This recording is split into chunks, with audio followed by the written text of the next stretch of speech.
ద్వారకాలో శ్రీకృష్ణుడు ఉండేవారు ఎంతో అందంగా ఉండేది. ద్వారకా నగరానికి చాలా దూరంలో ఒక చిన్న పల్లెలో సుధాముడు అనే పండితుడు ఉండేవాడు. గొప్పగా చదువుకున్నవాడు, చాలా అభిమానం కలవాడు. సత్యాన్ని, ధర్మాన్ని, దైవాన్ని నమ్ముకున్నాడు. సుధాముడికి సంతానం ఎక్కువ.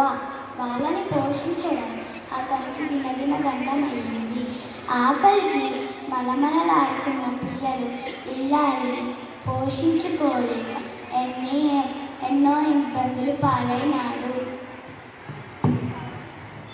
గురు బ్రహ్మ గురు విష్ణు గురుదేవో మహేశ్వర గురు సాక్షాత్ పరబ్రహ్మ తస్మై శ్రీ గురవే నమః.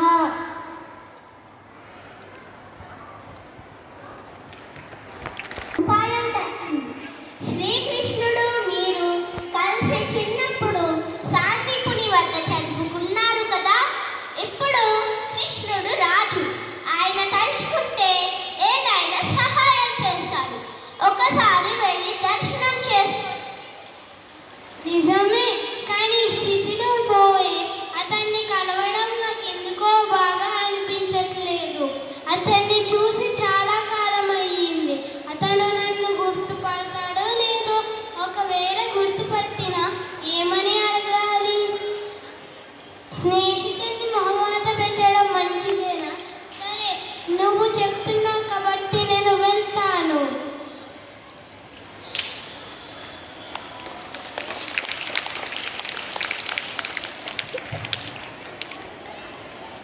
ఇది మీ స్నేహితుడికి ఇవ్వు. సరే.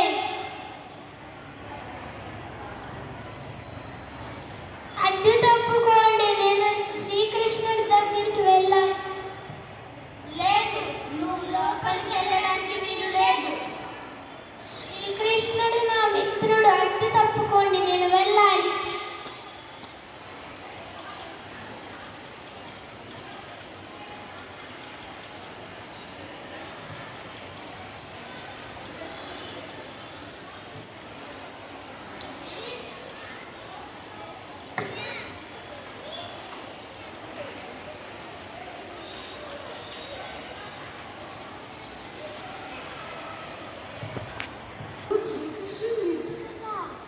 సుధాముడు శ్రీకృష్ణుని మిత్రుడట.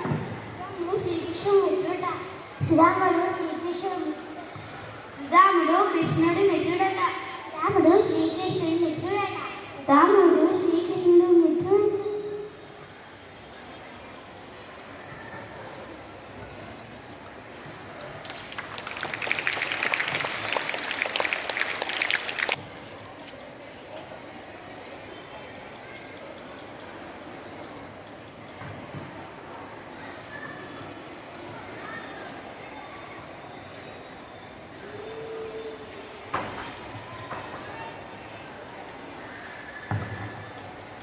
మిత్రమా, నా కోసం బహుమతి తెచ్చావా? అవును.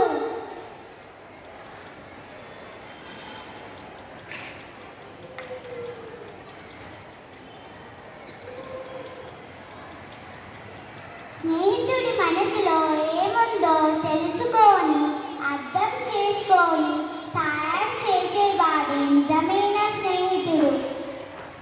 పేద ధనిక చూడనిది, కుల మత భేదం లేనిది. బంధుత్వం కన్నా గొప్పది స్నేహం మాత్రమే. స్నేహం అంటే భుజం మీద చేయి వేసి నడపడమే కాదు. నీకు ఎన్ని కష్టాలు వచ్చినా నీ వెనుక నేను ఉన్నానని భుజం తట్టి చెప్పడం.